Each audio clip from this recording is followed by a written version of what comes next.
Guys हमने ये motor कसम है वैन तुम्हें, की तुम्हारी थी। पहला वीडियो पूरा देख।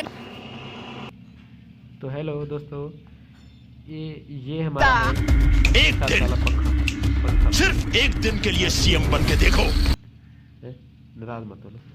तो हेलो दोस्तों, ये है हमारा कटर। यहाँ भी हमारा पंखा पिया है, यहाँ हमारा पंखा बेचारा पिया है।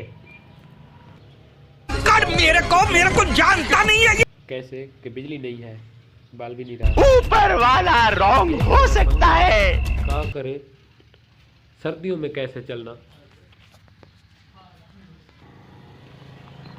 ये बेचारा सफाई करके ठंड बना रहा है। ये मोटर बेचारी ठंड बना रही है, ठंड पर पड़ी हुई है।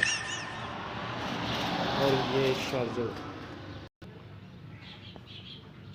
ये बेचारे आग से जलकर राख हो गए।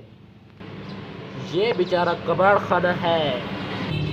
हाँ, तो मैं कह रहा था ये वॉशिंग मशीन की मोटर है, ये टोका मोटर का रूटर है।